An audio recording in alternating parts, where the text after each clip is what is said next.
Hello, good evening, and welcome to CTV Politico. I'm your host, Earl Arvella. We have our lovely co-host, Miss Arvella Claire, is here also. We have a lovely evening for you guys. We have a lot of information coming up. It's been 3 weeks since we were last live, and a lot of things have happened since then, from the State of the Union address to some information that we're going to be talking about tonight with the Ward 3 candidates. We do have interim Councilman Simms in the house tonight. He's going to be doing some interviews and talking to him tonight and getting a good idea of what he has in store as he's campaigning. We also have a guest from Ferguson, Mr. Robinson. So sit back, sit tight. We're going to be on and popping tonight. So we'll see you in a few minutes. CTV Live. Please log on our Facebook, CTV Politico. Look it up if you're not already on there. And if you have any questions or anything else, we want to make this show interactive, so we'll try to get you back in on the air. We know we have some listeners and some fans, specifically our friend, and I call him Farmer Joe. I'm not going to reveal his name, but he knows he's up in Georgia right now. Hope you're doing well. I hope you enjoyed the show tonight. Hello everyone, this is Victoria, your community tax lady from Tax Care. I'm here to let you know that the IRS will begin accepting tax returns on January 20th. Now, you do not have to wait until that time in order to come into the office to get your tax return prepared. That's right, January 20th, the IRS will be accepting tax returns. If you have any questions concerning this process, please give us a call at 239-693-8428, or you can come into the office and we will be ready to help you.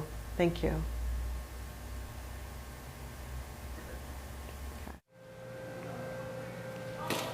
Hello, I am Attorney Joe North, and I want to once again congratulate the Delta Sigma Theta sorority on all of the great work that it is doing in the communities across this nation. You know, I have been handling personal injury cases for 25 years, and people ask me questions each and every day about personal injury cases. These are some of their questions. If someone is in a car accident, how does he or she know that they have a case? You may have a case if the other car was at fault and you were injured because of their fault. But even if you are partially at fault, if the other car is also partially at fault, then you may still have a case. But the best thing to do, just give me a call. Let's talk about it. What types of compensation may be available in a personal injury case? In a personal injury case, whether we're talking about a slip and fall case or a car accident case, you may be entitled to payments for lost wages, medical bills, and pain and suffering. And we can get that either by settlement or taking your case to trial. Where's your office located? My main office is located in Fort Myers, a city in which I am proud to say I was born and raised. I also have an office in Fort Lauderdale, but my motto is, briefcase will travel. I handle cases throughout the entire state. I go wherever I am needed. One more question.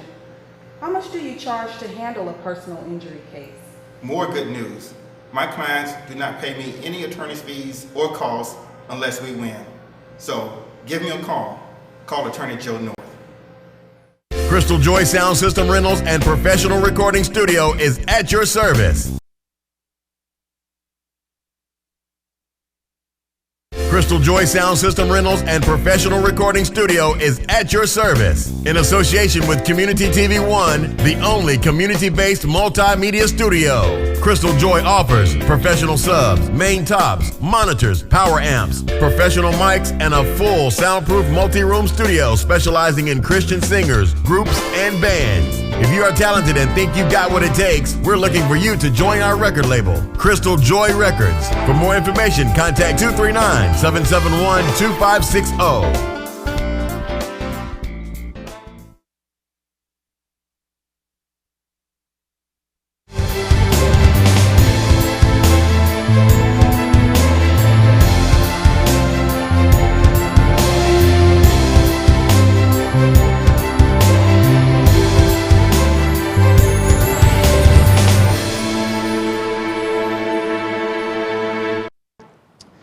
welcome back to CTV Politico. I'm your host, Earl Sparrow, and my tie is kind of crazy. It needs to stay still. There we go. All right.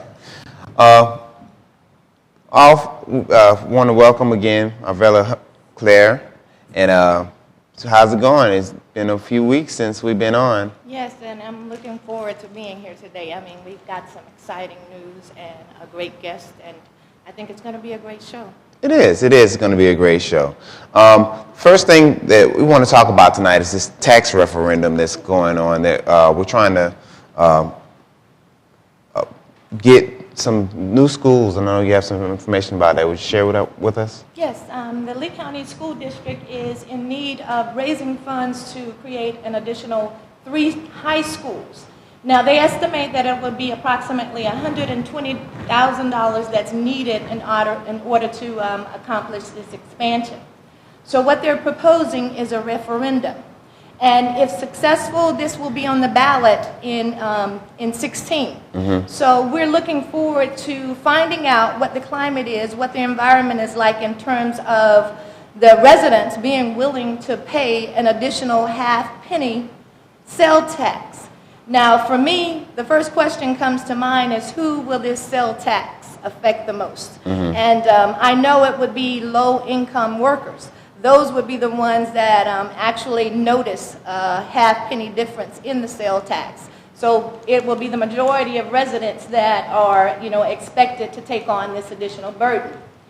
There's been a lot of questions about why haven't they looked at additional ways to actually raise the capital that's needed. But when you think about the largest budget in Lee County, $1.3 billion, it seems like we would be able to find more creative ways than actually putting that expense onto the citizens. But when we're talking about growth and expansion, and that's something that's desperately needed, we have to make the sacrifices to ensure that our students have the accommodations that they need. So this is something the public is going to hear a lot about. There are a lot of issues, concerns on both sides. I'm in support of doing whatever is necessary to actually support, our students. So this is something that we're going to continue to talk about on the show. We're going to give you updates as they make progress. And I'm looking forward to being a part of that discussion and making sure that all our viewers are up to date on what our plans are and how we're going to proceed.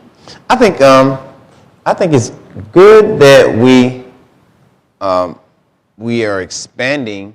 We have more people coming again to Lee County where they're going to have more high schools. But the first question that popped in my mind is when I heard about this, I'm like, why just 3 high schools? I mean, are the high schools packed to the point where they can't? We have huge high schools in this county. Mariner had almost 2,000. Estero had about 2,000 students. And I'm like, these are small cities. I'm like, wow. Is that the purpose of breaking those schools down, breaking the population down from them so it's kind of a manageable 1,500 or 1,200 or something like that? My high school was not as big as that. Dunbar High School was the smallest high school until they made the expansion this year. So I think there may be around 1,500 students, which is closer to the size of everybody else. But when they said high schools exclusively, that made me think, where are they going to put them? Because we are pretty much North Fort Myers. They have that zone. Maybe North Fort Myers is another huge school. Maybe can put a school out there. Then we also got Estero and what's the other school? Estero is extremely huge. He's talking about the South Lee County areas exclusively. Area is definitely where we know that their growth is demands that we plan or project, a new high school soon. Now, we did a lot of building, about 5 years ago, but most of those were, middle schools. But now these students are getting ready to move into high school, so we actually need to be able to accommodate them. I think they had a real big discussion regarding where the school would be placed. And the first area they looked at was the Estero and Bonita area, because that's the area that now has become incorporated. Yeah. So they're going to be their own city. And I'm sure that they want to make sure that they have a Estero High School or something like that. Estero High School to represent their area. Yeah. So, but I know the South Zone, that's where the desperate need is. So we're going to have to look at ways of actually ensuring that the students in those areas have the facilities that they need.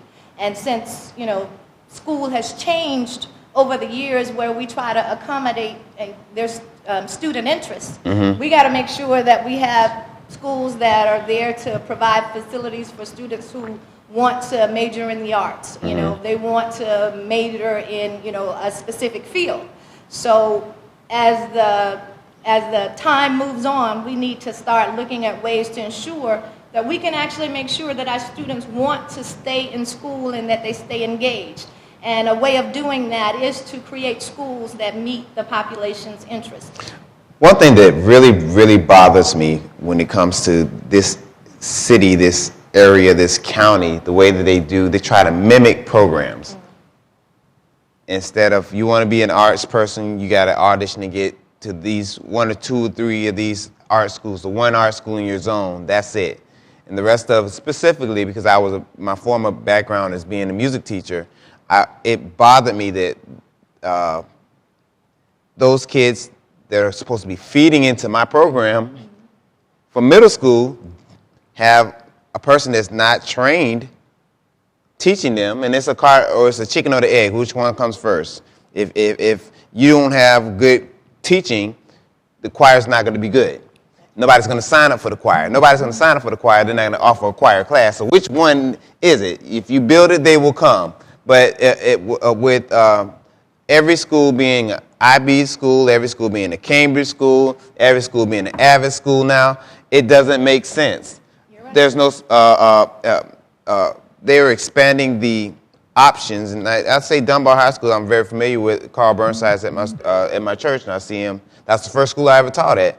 He's IB now. He's Microsoft certified. He has all of these other programs that are going on, and he's Avid, and I don't know if he's looking at Cambridge, but every school can get everything.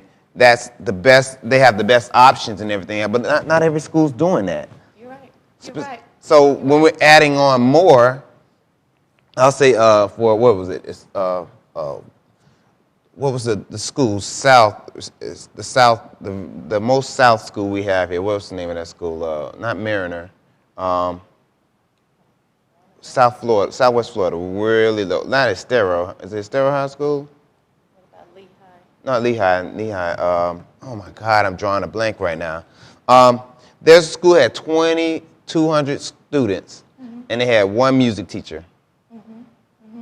Well, so I'm like, how could you do that? How could you teach band, chorus, this, drama, all this other kind of stuff with one person? But and then the band had maybe 40 kids in it. I'm like, but that's an issue with this district. We know that. We know we need to bring in more teachers, but for some reason we're not doing that. The class size amendment kind of created a monster within itself, where we had the need to bring in additional teachers because of the smaller class size. But in terms of bringing in new personnel, we also have to consider, raising pay.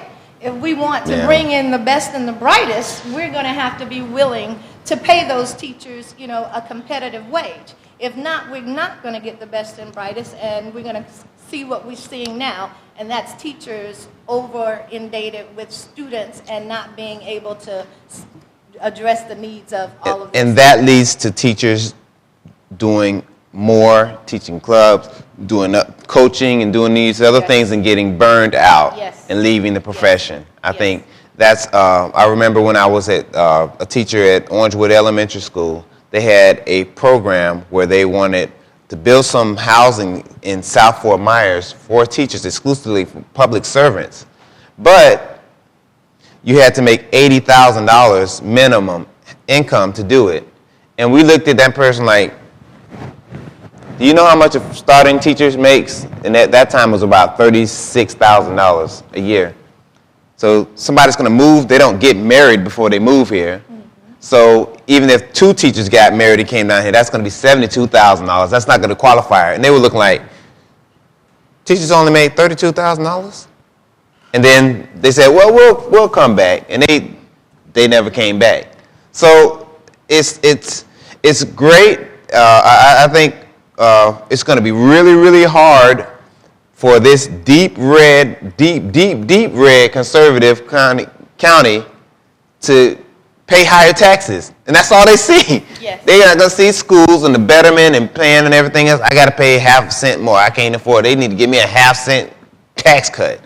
But that used to be the saying, that our children are our most important resource, but we've gotten away from that, and that's something we definitely have to get back to because they are our future. I agree. If we can pay billions of dollars for prisons, we can spend billions of dollars for education for our kids. We're going to be going to our next segment very soon. Stay tuned. Please chime in on Facebook or YouTube. We will see you guys. On the other side, we're bringing in Mr. Robinson from Ferguson, Missouri. Stay tuned. We'll be right back.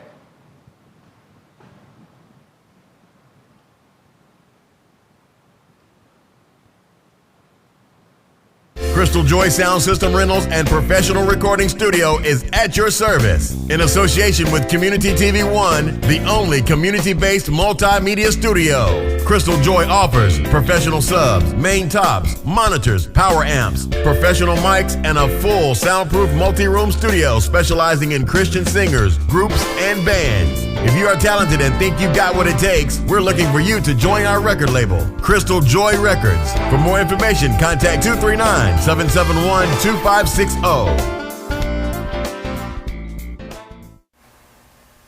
Hello everyone, this is Victoria, your community tax lady from Tax Care.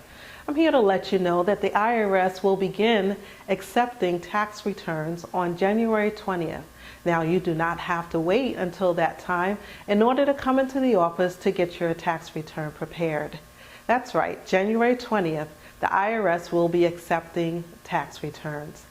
If you have any questions concerning this process, please give us a call at 239-693-8428. Or you can come into the office and we will be ready to help you. Thank you.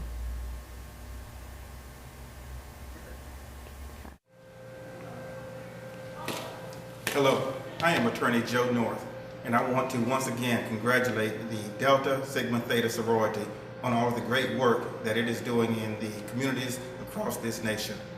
You know, I have been handling personal injury cases for 25 years, and people ask me questions each and every day about personal injury cases. These are some of their questions.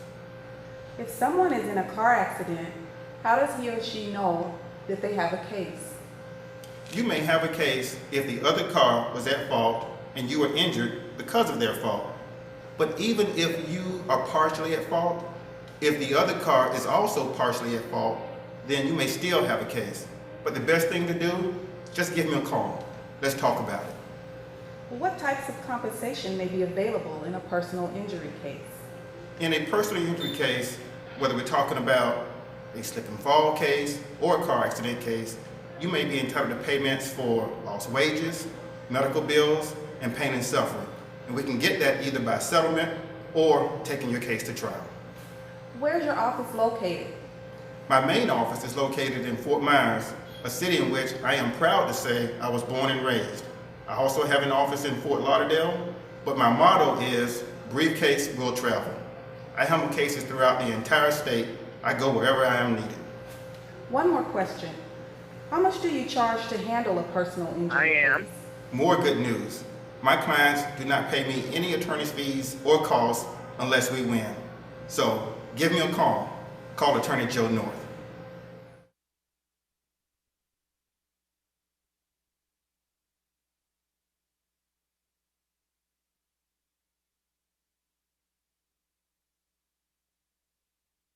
Crystal Joy Sound System Rentals and Professional Recording Studio is at your service. In association with Community TV One, the only community-based multimedia studio. Crystal Joy offers professional subs, main tops, monitors, power amps, professional... Welcome back to CTV Politico. I'm your host, Earl Sparrow. And I'm your co-host, We're going to our next segment now. We're going to be talking with Mr. Andre Robinson, who is a citizen of Ferguson, Missouri. He's already on the line. He's been holding very patiently through our first segment. We're looking forward to having a great conversation about what happened before, what happened since, and if there's any lessons we can learn as a community from what they went through. Are you there, Mr. Robinson? Yes, sir, I'm here. Good evening. How are you, sir? I'm doing great. How are you? All right, all right. I understand it's snowing up there. Just a little. Just a little. That black ice is up and all that stuff. Right. Yeah, I found out about black ice on TV. It was a commercial or something like that. I don't know, comedy show. But we wanted to. First question for you is, what have you? Could you bring us up to date? The cameras have left Ferguson. Specifically, the last thing that we heard was that the civil rights were not going. The federal. How do I say it? Justice. Once the federal justice system is not going to pursue civil rights charges against Darren Wilson, and now everybody's gone. So, what's going on in Ferguson? Bring us up to date. Well, first of all, they are in the process of going through the motions of trying to do the cleanup. You know, there was a lot of vandalism, a lot of looting and that sort of thing, and there was some businesses that were destroyed to fire. Windows broken out by vandalism and that sort of thing. Yeah, that's something I've never thought about that. You would think after Hurricane Katrina that New Orleans is just perfect and prim and everything else, but there was a lot of destruction, a lot of fires and everything else. Is that a federal thing? Is that a citywide thing? Is that a community thing? Who's leading the efforts to clean up? Well, it's pretty much completed within I would say, a 2-municipality stretch. It's pretty much secluded to a certain area that was targeted. Well, what's the attitude like? I'm sorry, this is Arvella Claire. I'm the co-host for the show. And what's the environment like for the residents now? Is there a general feeling of the population? Are they depressed about what their community went through, or is there a spirit of actually wanting to come together to make sure that this type of event doesn't happen again? Well, I mean, there's still a bit of sadness and hurt, and there's a lot of upset citizens, of course. But they are actually trying to come together with the police department and the government in order to try to rectify the situation. How, in your opinion, from being from no one knowing about Ferguson to Ferguson being a household name, a worldwide name now, now that Sharpton and everybody else is gone, are there efforts to continue the ball rolling, or is it, things kind of returning back to they were pre-Mike Brown's shooting? It's returning back to normal. There were a lot of businesses that were boarded to try to go against the looting and whatnot, and most of those boards have come down. And I noticed that just yesterday, my local ATM had a board in front of it, and it's now removed, so that kind of gave me an indication that it's getting better. Now, yes, you've had this nationwide attention, But what is the feeling in terms of your community about whether or not the public is still engaged? If the public is still watching to see what type of recovery takes place or what type of events happen to change the dynamics of the police, the law enforcement, and the community. Have you seen any efforts to try to heal some of the problems that the community has endured, and have you seen any effort for the police to try to mend and build a better rapport with the community? Oh, yes, they meet on a regular basis. As I indicated before, they are gathering up communities and representatives to represent the people. And there are reports that are going up to inform everyone of the progress that they're having. I remember in our county, in Fort Myers, Lee County, they wanted to have a citizens oversight for the police to make sure that they reviewed the internal investigation things as a joke. We all know that. Internal investigations, people get slapped on the wrist if they get slapped at all. Is there a process in Ferguson to start those things, to have a citizen review of the police chief and everyone else, to hold them accountable? Well, there's going to be a lot of differences of opinion, and I'm sure they want to hold someone accountable. Yes. Now, what's your general feel? I mean, what would you like to see done, and what changes do you think can be made to actually improve the environment there? Do you have a general sense? First of all, by listening to the citizens to find out what it is that their questions and concerns are, and deal with those things accordingly, because it's affecting everybody. And it seems to be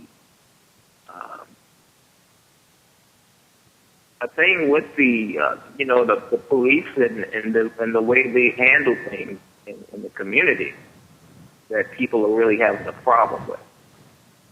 And you're saying that you haven't had those town hall meetings. You haven't had the meetings where you bring the community in to share their concerns and their issues with law enforcement. Nothing like that has occurred? Yes. Yes, it has occurred, or nothing has occurred? I'm sorry, I didn't hear you. Has anything like a town hall meeting happened yet? It has. Okay, and what was the general feedback or the ideas that they came up with in terms of actually avoiding this situation again? Yes.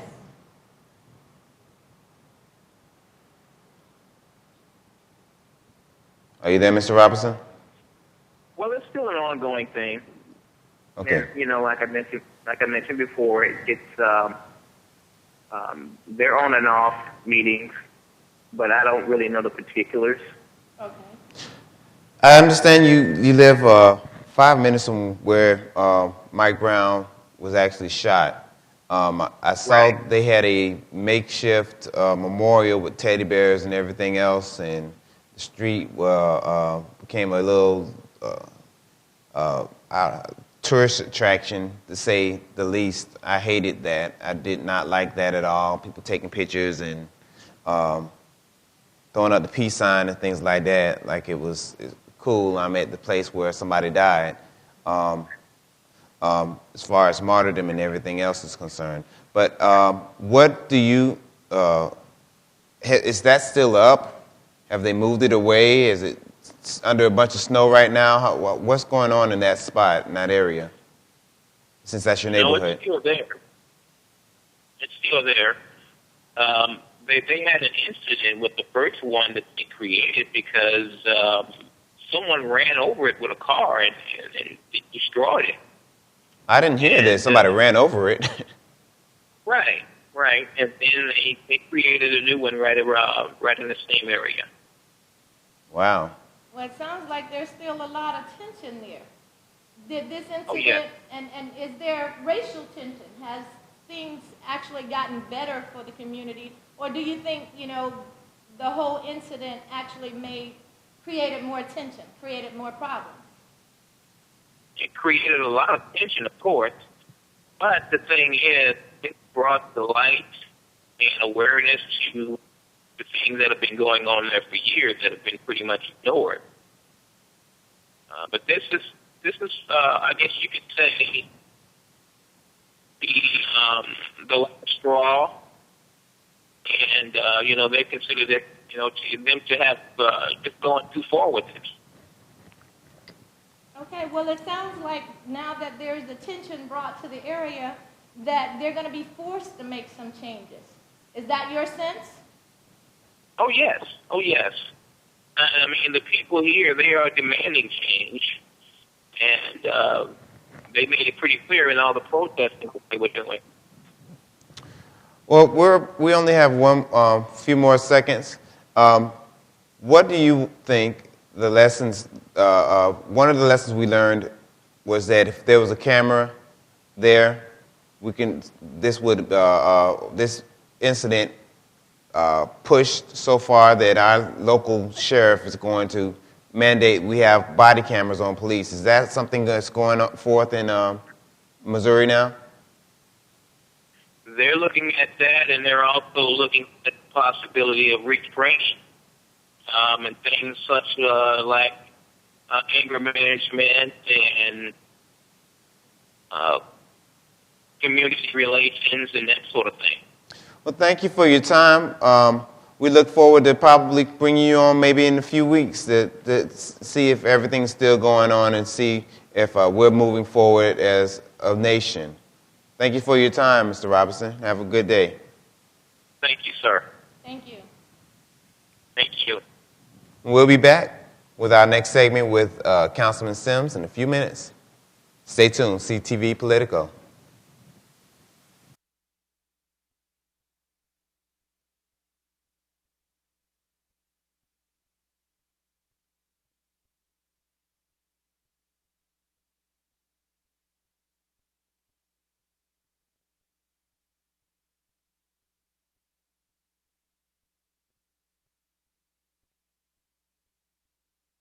Mics and a full soundproof multi-room studio specializing in Christian singers, groups, and bands. If you are talented and think you've got what it takes, we're looking for you to join our record label, Crystal Joy Records. For more information, contact 239-771-2560. Hello everyone, this is Victoria, your community tax lady from Tax Care. I'm here to let you know that the IRS will begin accepting tax returns on January 20th. Now, you do not have to wait until that time in order to come into the office to get your tax return prepared. That's right, January 20th, the IRS will be accepting tax returns. If you have any questions concerning this process, please give us a call at 239-693-8428, or you can come into the office and we will be ready to help you. Thank you.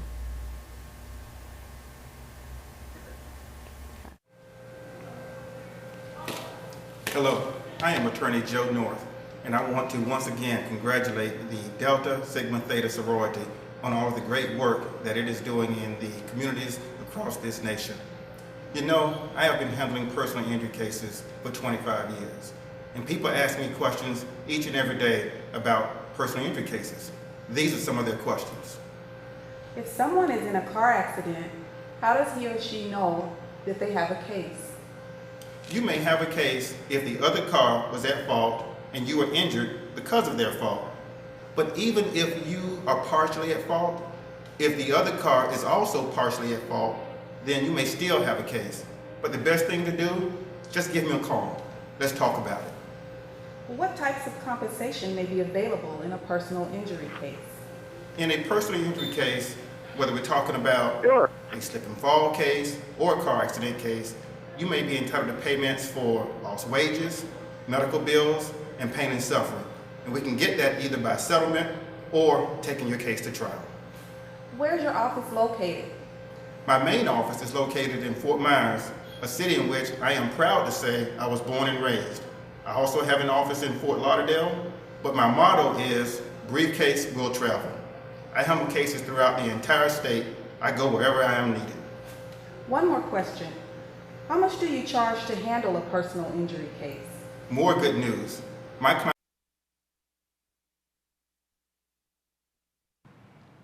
And welcome back. This is CTV Politico. I'm your host, Earl Sparrow. And I'm your co-host, Arvella Claire. We wanted to extend Mr. Robinson's segment just a little bit longer. Mr. Robinson, are you still there?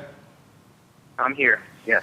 I wanted to ask a few more questions. What was it like actually being so close to the riots, so close to the police crackdown, so close to smelling the burning and everything else? And that, I'm not saying they burned the house down next to yours, but what was it like to actually being around that and hearing that and seeing that? Well, first of all, it was unbelievable because nothing like that I can remember has ever happened here like that. And it reminded me of things that I've seen in other cities, you know, like the Watts incidents and the Rodney King and like that. And it was overwhelming. You know, everything that surrounded the incident. And, you know, it was unbelievable, like I said, because the way that the people reacted to what went on was it was very negative. There's a commonly accepted notion that a lot of the bad people that came and burned things and everything else came from out of the state, they came from out of the country, they weren't Ferguson residents. As a Ferguson resident, did you see a lot of, as they call it, troublemakers that came from, that you never seen before, that came just to fight the police, just came just to burn something up, just came just to, I guess, get their aggression out, however they want to get it? Well, they mentioned the fact of that, but, you know, you couldn't determine who came from where, you know, because there was a lot going on, and, you know, there was a questionable things that came up that, you know, that was one of the possibilities. But there were a lot of instigators and a lot of troublemakers that, you know, that actually weren't from the area. Well, it sounds like it was somewhat of a war zone. And I would be concerned that, you know, people are still dealing with the trauma and going through trauma just because of the experience. Now, we've focused a lot on what's happening in the minority community because Ferguson is predominantly minority, predominantly black. My question would be, what about the white residents that live in the area? What are their feelings, and how did that affect their sense of security and acceptance in the community? Well, first of all, they've lost a lot of trust in the government and the police force due to this. And they are doing everything that they can in order to deal with the situation and to keep an eye on anything future happening. You know, video recording and things like that are real important right now, or real popular right now. Okay. Try to bring this stuff out in the open so that people will be aware, and they will have documentation of any wrongdoings that might be going on. Very good, very good. I know that, that's the general feel, that the lack of diversity in leadership in Ferguson was one of the reasons that things got so bad between law enforcement and the community. Have you heard or do you know of any future plans to address that issue? Are they looking into hiring more minorities? Are they looking into sensitivity training? Are they making any overt efforts with the community to let them know that now that they've gone through this experience, things are going to change and there's a plan in place to ensure that it doesn't happen in the future? Have you heard anything along those lines that would suggest that there's an active plan to make things better in the future? Yes, there are talks going on in relation to that. And I mean, there was a lot of recommendations and suggestions that people get out and vote, because they feel that the people that are in office right now are pretty much incompetent and they aren't running things the way that they should be run. Very good. So they're recommending that people will get more and more involved in what's going on in the neighborhood, the community, so that these changes can be made. How was the turnout? The 2015 turnout for the elections? I'm sorry, in the fall 2014. How was the turnout? Do you think there was improved dramatically? I know there was some voter registration drives and things of that nature that were going on also around the same time. Was there a boost in voter turnout, in your opinion? Well, I'm not sure, because it was kind of ironic that right before this happened, I moved to the area because I was a little further away. And actually, I am right on the border of Ferguson, because my subdivision is called Delwood, which is right next to Ferguson. Mm-hmm. And it's kind of strange how it's put together, but Ferguson is, it's not one big area. It's kind of sectioned off. Well, but I'm not sure, what the voter, totals were. Okay. Well, thank you so much for your time. Again, be safe. I mean, I think that it's up to us as a nation to stand up for what's right.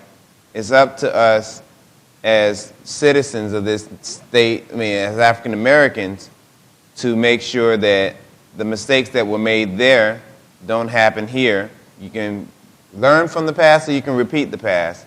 And I hope that the lessons that were learned from what happened and what transpired from the police officers, from the police union, the police chief, from the DA, from the grand jury, from everything and all these other mistakes that were happening. I hope that the eyes of the world were looking and saying, okay, this can't happen again, never again. So, again, we want to call you again in a few weeks to check and see how everything else is going. There was a young man that got shot. They didn't know if it was reaching for a cell phone or whatever at a gas station. I don't recall his name right now, but I know that's the next thing that's on the kill. I think the guy that shot him, again, didn't have any film, but the gas station cameras provided some footage. Do you know what I'm talking about? Oh, yes, I do. So I think that's the next. That's in another area, but it was a different situation. But that also created a riot. I saw some footage of some cell phone footage of people attacking the police at the gas station, like that was going to fix things. That bothered me a lot. But that's the same John Crawford. There's a bunch of stuff going on in that whole Midwest area. So Yes. I mean, if you go on YouTube and you type in Ferguson, you will see some unbelievable footage of everyday situations, and I mean, it was absolutely mad around this area. So you're saying that the violence is still occurring in that area, and Ferguson just was like pouring fuel on the fire? Well, right now there's not a lot going on. It's pretty calm right now from where it was in the beginning. It's completely different. You know, it's really died down, and you know, as long as nothing else drastic happens, it should be okay. Okay. Now, do you think citizens are trying to be on their best behavior? The citizens? Yes, the community members. Do they want to see us end in the violence, and they want their community to go back to being a normal, safe place to live? What do you? Yes, yes. Okay, I so you mean, feel that? Mm-hmm. Oh yes, they. For the most part, the citizens are good. It's you know, but it has a lot to do with civil rights in this incident. So they're really concerned about that. Once again, thank you so much for your time. You're very welcome. We'll be right back with Councilman Simms.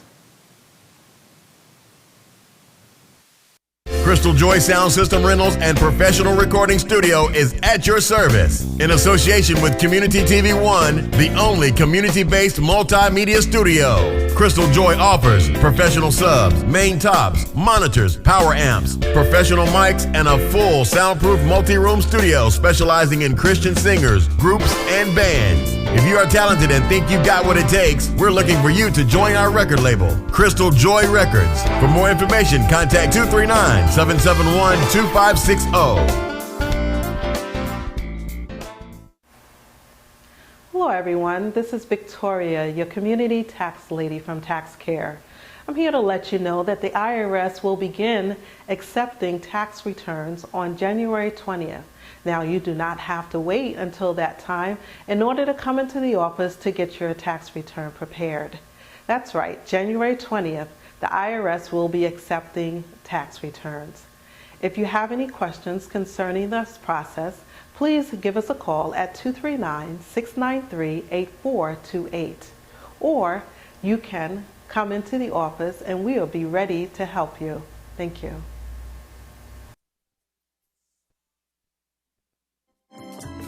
It's alright.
Welcome back once again.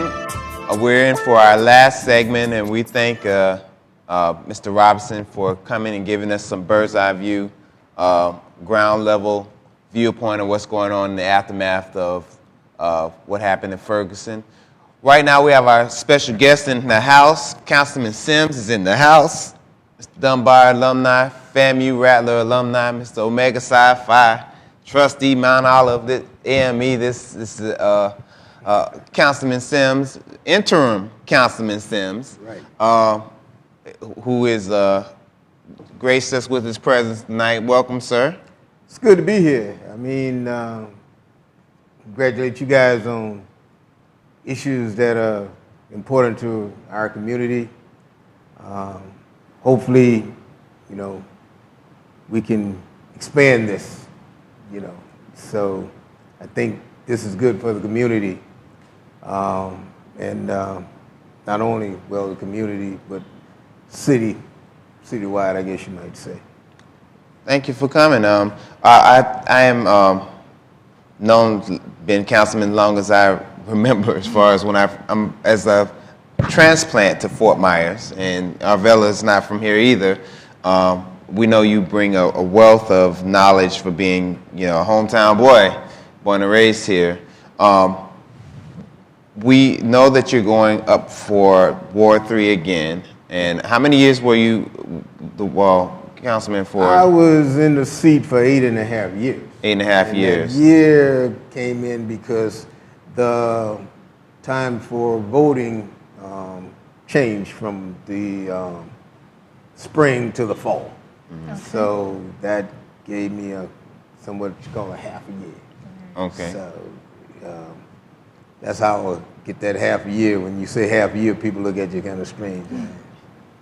How you were appointed as the interim about 2 weeks ago, I think. Ms. Matthews resigned in December, and you were appointed. I think Elder Lee Ford was the other person. There were some other people that were up for it. We have a few questions for you. Definitely, Arvella, start with the first question. Well, I wanted to give the audience an opportunity to refresh themselves, with their council member. And could you tell us a little bit about your background and some of your accomplishments while you were on the council? Well, and like Mr. Sparrow was saying, I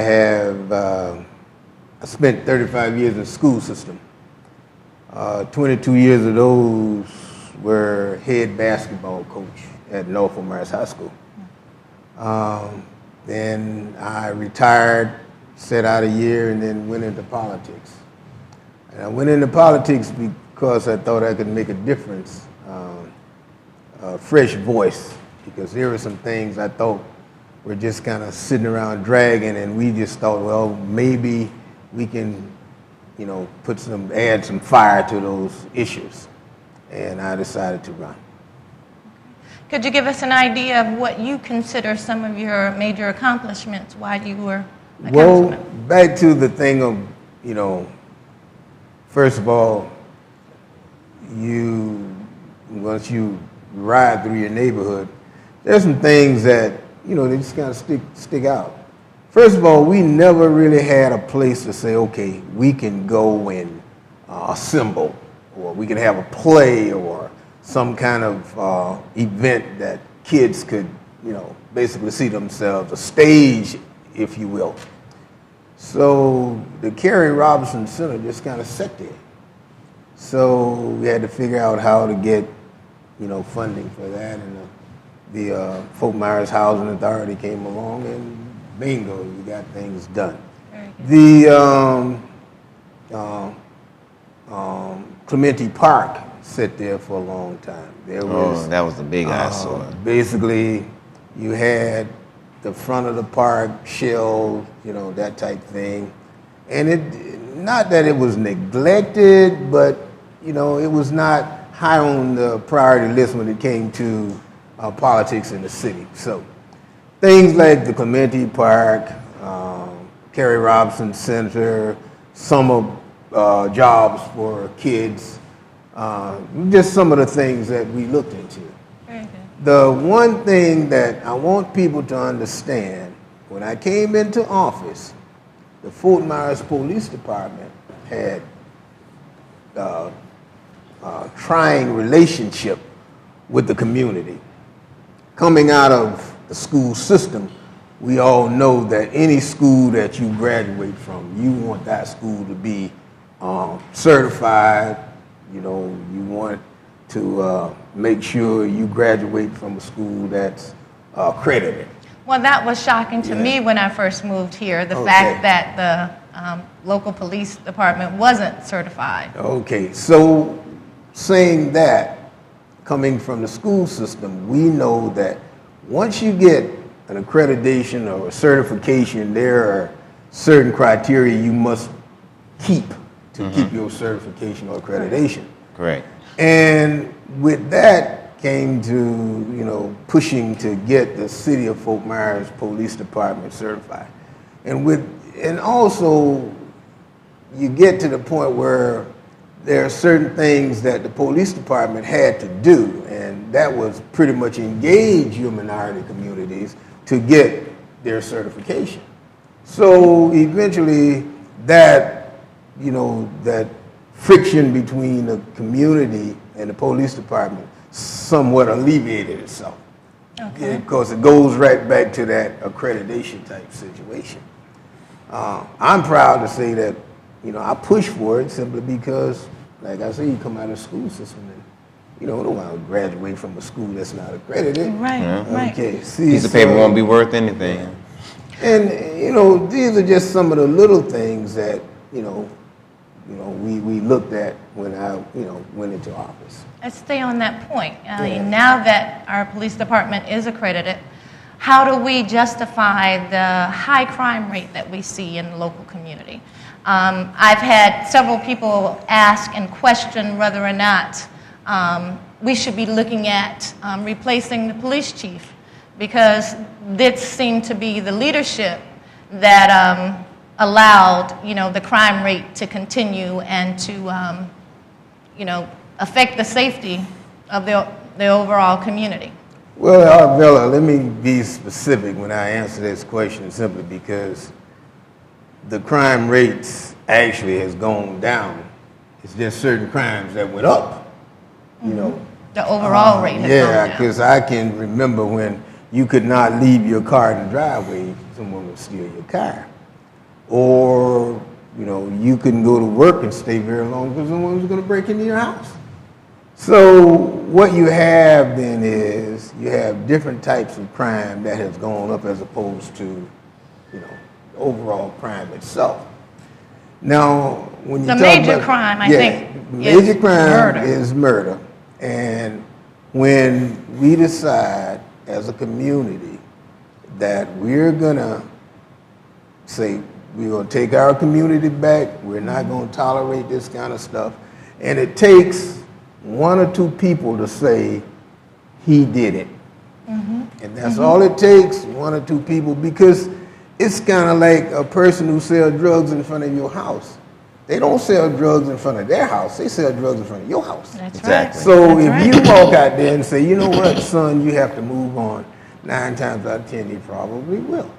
See, also the thing about murders, the average person who is involved in a murder does not do it in his neighborhood. See, you have people come in and there you have it.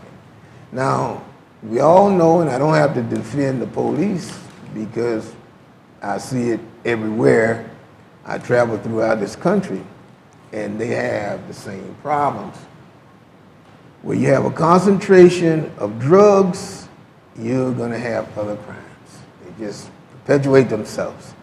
So it's not the police chief. You could bring in another police chief and you're gonna get the same thing. You don't think a new police chief would actually bring in new ideas and solutions to address the problem?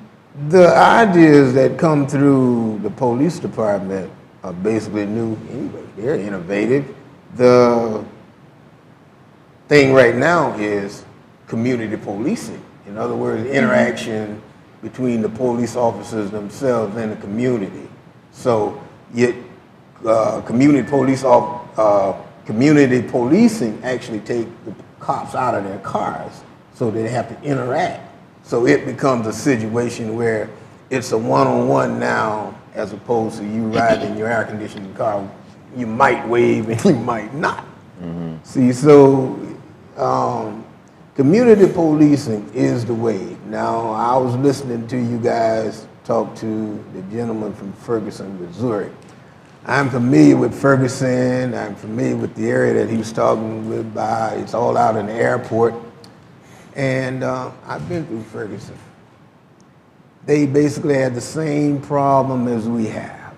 You have police officers who do not interact with the people. In other words, I was growing up, and it's kind of crazy because there was a guy who was an older police officer.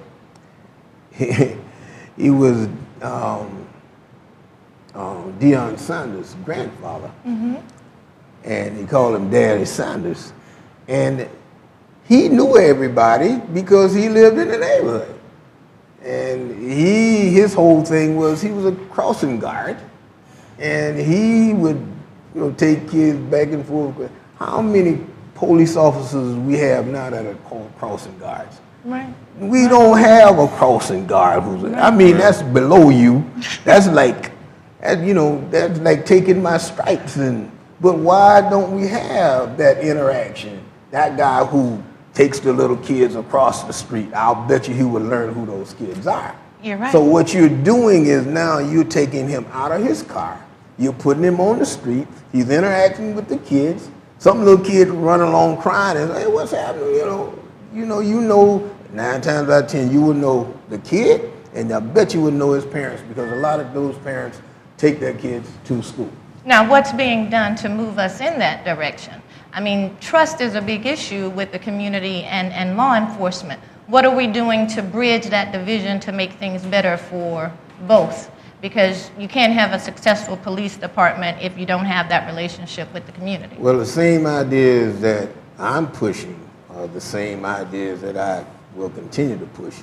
The one thing I did do when I first moved into office, we formed 10 neighborhood watch groups. Now, the difference between a neighborhood watch group as opposed to a community meeting is you get to know your neighbor as opposed, somebody's breaking in your house and you live 10 blocks away, then that doesn't help you very much. So it's these smaller groups that I think is the solution to a lot of problems. And you're riding in a neighborhood, sign says patrolled by your neighborhood watch. That has some kind of effect on that guy who's going to whip out his gun and start shooting because he believes that psychologically that somebody is watching this. You're right. See, so Correct. It's that little small groups, the neighborhood groups that will help you take back your neighborhoods. And I'm not talking about take back your community now. Let's be specific. It's take back your neighborhood. And if you're taking back your neighborhood, then you know who lived next door to you. You know who lived down the street from you. And in a neighborhood watch meeting, you got your code enforcement guy, you got your police officer, community police officer there, and you got your city engineer. So if you got a pothole, you can report it right there. Okay. Or your neighbor's grass is too high. You can report it right there. And these are the things that are important to me. I think we have, I guess, being that you were out for a few weeks, I just call it a few weeks, what fresh ideas do you see now that you're back? And then I can ask you a question about, like, what was it like? What was that workload like when you got back in your office and picked up? Well, when I came back into my office, there was something I worked on before I left, and I plan to take up that once again. We're going to pause, we're going to come back in a few seconds. Enjoy our conversation so far with Councilman Simms, and we're going to come back one more extra. We're going into overtime, people, so see you in a few minutes. CTV Politico. Crystal Joy Sound System Rentals and Professional Recording Studio is at your service in association with Community TV One, the only community-based multimedia studio. Crystal Joy offers professional subs, main tops, monitors, power amps, professional mics, and a full soundproof multi-room studio specializing in Christian singers, groups, and bands. If you are talented and think you've got what it takes, we're looking for you to join our record label, Crystal Joy Records. For more information, contact 239-771-2560.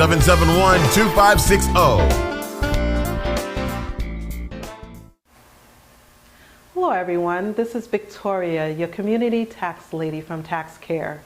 I'm here to let you know that the IRS will begin accepting tax returns on January 20th. Now, you do not have to wait until that time in order to come into the office to get your tax return prepared. That's right, January 20th, the IRS will be accepting tax returns. If you have any questions concerning this process, please give us a call at 239-693-8428, or you can come into the office and we'll be ready to help you. Thank you.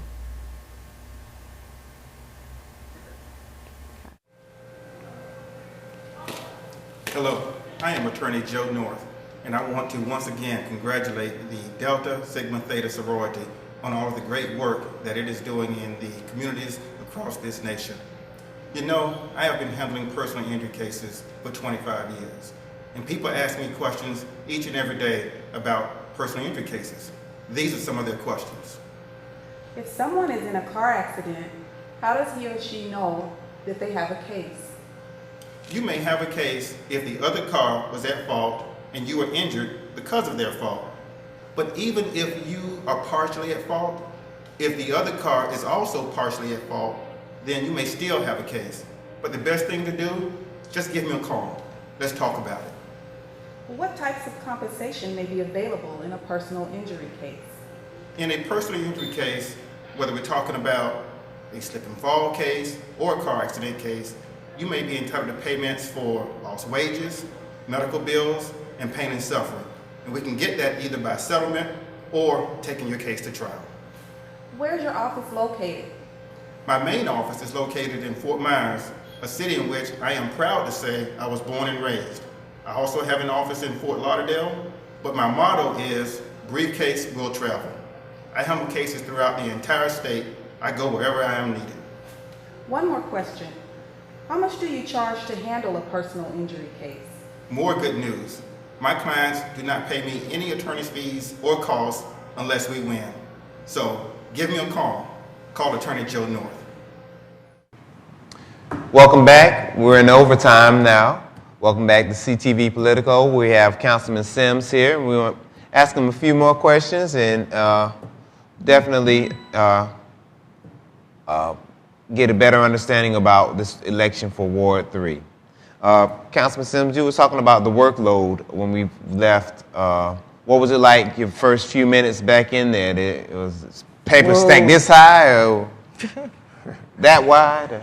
There's always paper stacked into what they call your incoming box. And there you go, there's not much in the outgoing box because you have to put something in there. But there are issues that the city is working on, and I think that I can, offer some solution to those problems. And one that is affects us directly is the junkyard issue. Absolutely. Very good. Very good.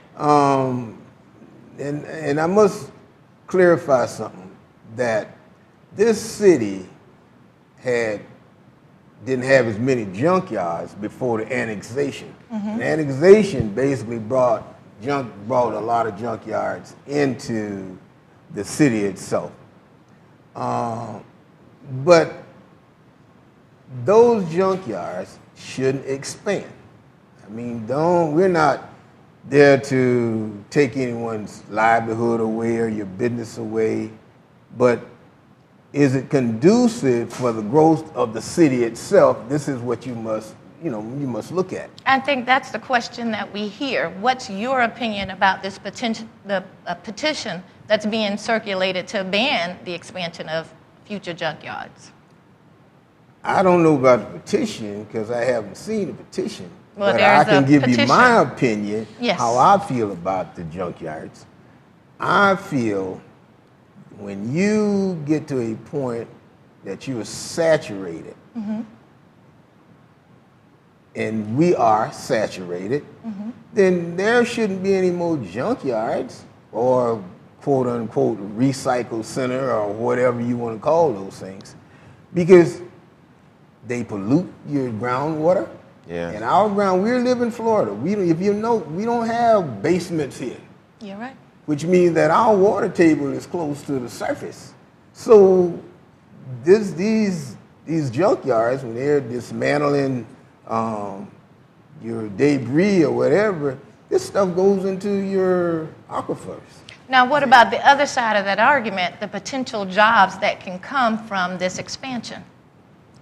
Well, how many jobs are we talking about? Are we talking about a whole bag of jobs, or are we talking about 3 or 3 jobs?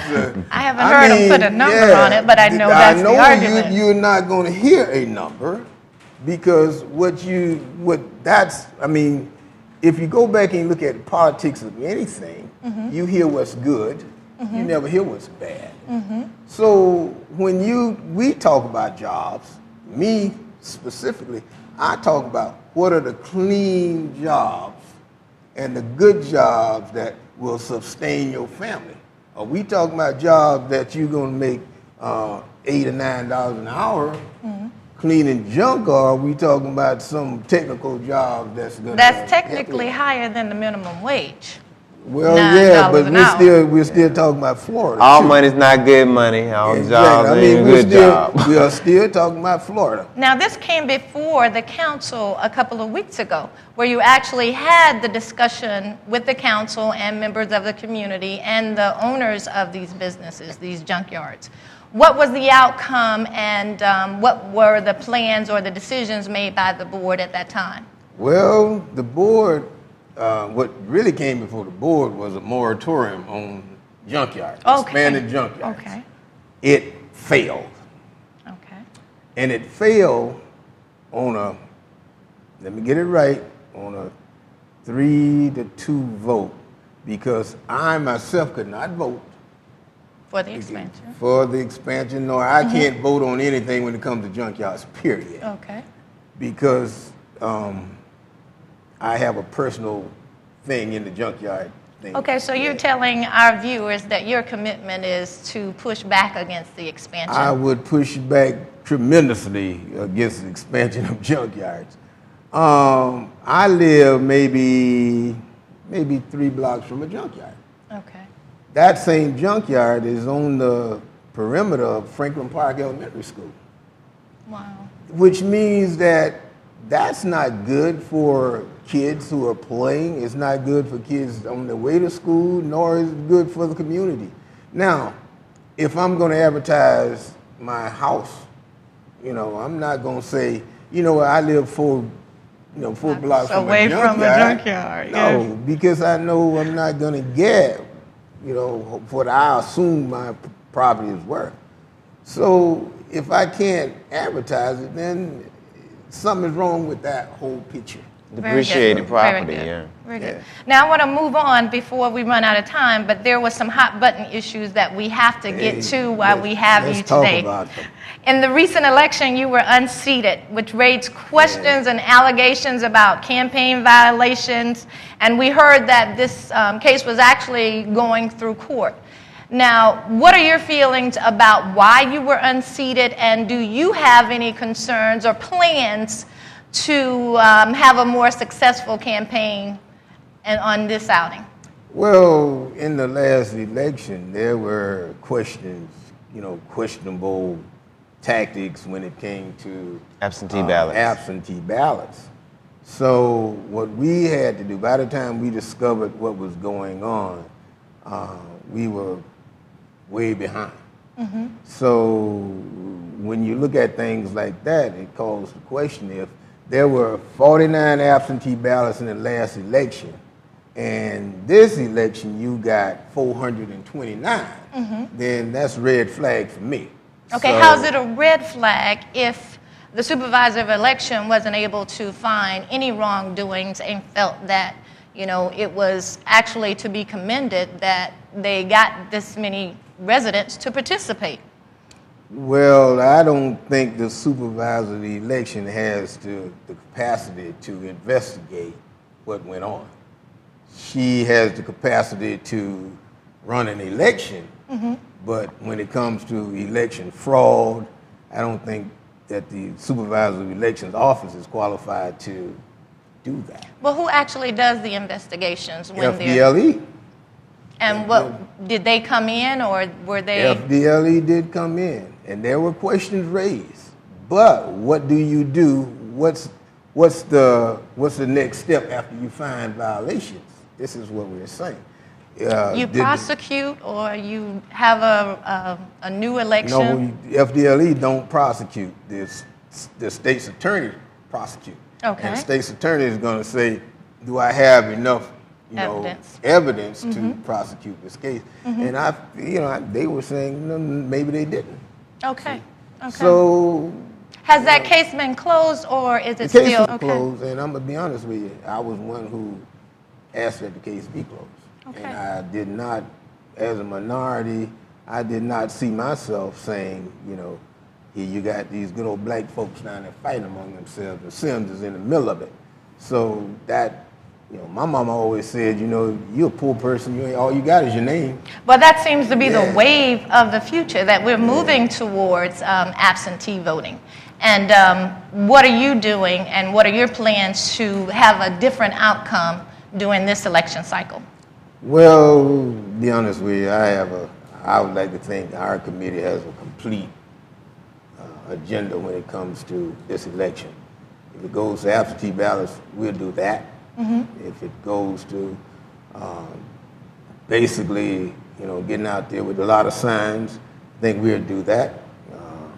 If it comes to knocking on everybody's doors, we'll do that. So you got a mixed strategy for this campaign, but you're very alert and aware. We are alert.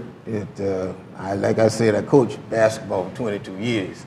Now, you beat me at your place. Now you got to come to my place and play on my turf. Very good. Now, before we leave today, I wanted to get you and get your input on this half-penny tax that we're looking at putting a referendum on the ballot.